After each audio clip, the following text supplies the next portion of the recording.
What's up guys, this is Balázs from Racing Brick.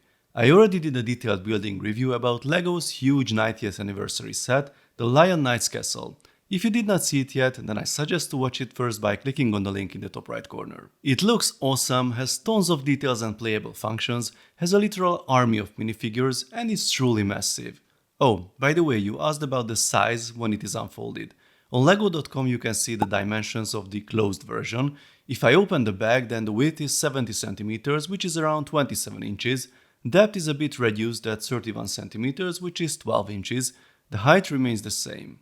So, it is everything we want from a nostalgic castle set, but there's one problem, the price. It costs 400 euros or dollars, which is a lot of money even in the LEGO world. I talked about this in my previous video. I don't think it gives us less compared to other LEGO sets in this price range, but I was hoping to see something being released for the 90th anniversary with a more friendly price tag for castle fans as well. Space fans have the excellent Galaxy Explorer for 100 euros or dollars. But if you like the castle theme and you don't need the 90th anniversary logo on the box, then there are other options as well.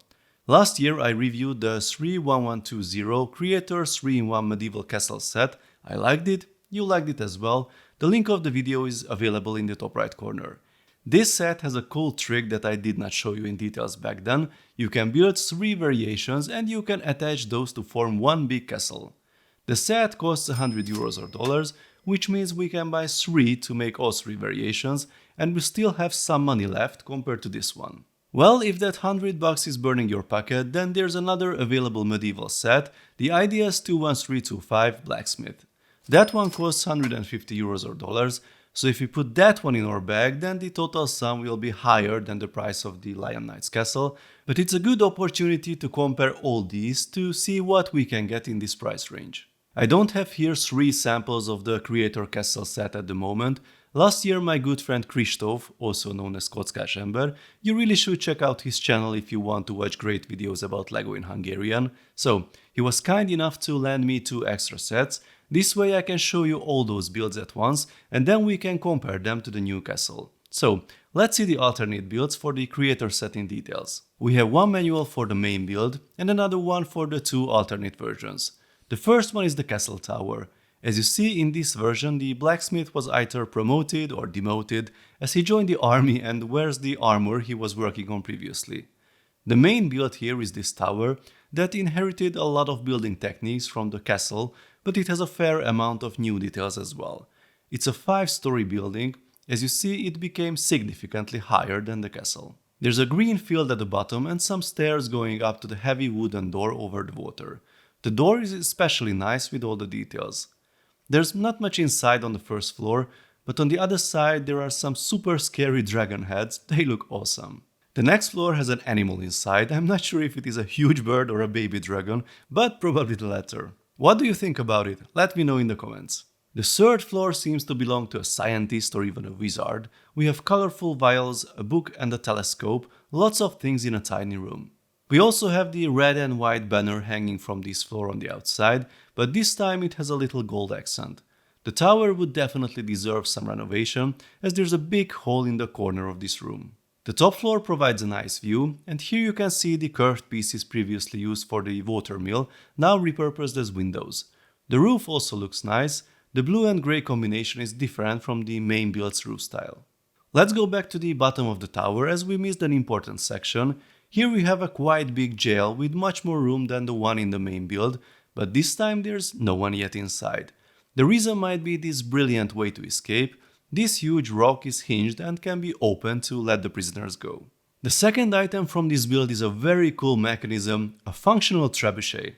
I love to see functional elements in these builds, and it's even more impressive this time since we are talking about an alternate build. It uses key elements from the drawbridge and it totally works. Here's how to use it. You need to put the round 1x1 brick in the bucket, then roll up the chain, and when you release it, the counterweight will launch the projectile in the air with a pretty impressive speed. We also get a target to hit, and honestly it is not an easy feat, but it is definitely a very fun and enjoyable function. Now let's check the second alternate build, which is called the Medieval Marketplace in the product description. This section also has a tower, but this time it is smaller than the ones in the main build. The banners are here again, but now they are attached to a pole and it has the Black Falcon shield added. The obligatory jail can be found at the bottom of the tower, but this time it is pretty small and it also lacks any built-in escape mechanisms. There's a small bridge over the water next to the tower, and you can see the marketplace on the outside of the wall with some nice details like the barrel with a tap, the food stand and the furnace. The roof of the stand has some small variations, but enough to make it different from the previous builds, and it also looks nice. On the inside of this section we get some stairs to access the top of the wall, and there's the chest under the stairs again. This time, instead of the treasure, it has something very different, probably the remains of the previous treasure hunter. The last section has a functional windmill. It can be operated from the other side. There's nothing interesting in the small room, and the placement of the door seems to be a bit unfortunate. It is either partially blocked by this brick here, or if we change the setup, then it becomes pretty dangerous. There's also another small stall with some armor to sell, probably from the blacksmith. And finally we get a tree with the obligatory target and 2 birds. The minifigs in this build are mixed up a little bit. We get 2 male soldiers, and the lady is the one who's selling the goods this time. So, once we build everything, then comes the cool trick. We can actually combine all sections into a single massive castle. If we check from the top, then you can see that it is quite big. It covers a pretty large area. For comparison, here is the single main castle built from above, with the Lion Knight's castle next to it. Based on this, the 3 combined creator sets have a bigger inner courtyard, although the big castle works in a different way, since the opening rear sections won't have a continuous wall all around. It is also possible to open fully the combined creator builds and have one very wide build, and of course we can swap the sections around the way we feel like. The build is quite flexible. The main difference is the volume of the builds. The Lion Knight's castle with its raised base looks massive. It has strong, tall walls. It really looks like something built for defense. The combined creator castle is lighter with more variations, has lower walls altogether, although the tower's height is comparable with the bigger castle. So, how does it look like next to the blacksmith set? I did a comparison video between the IDS set and the single creator castle. As you can see, they look funny next to each other as the building is higher than the castle. If we compare it to the 3 combined sets, then the castle looks much bigger, although the proportions in details are still somewhat off. So regarding these 2 sets, I already shared my conclusion in the video I mentioned. The blacksmith feels more like a display piece, since the interior of the building is not that easy to access.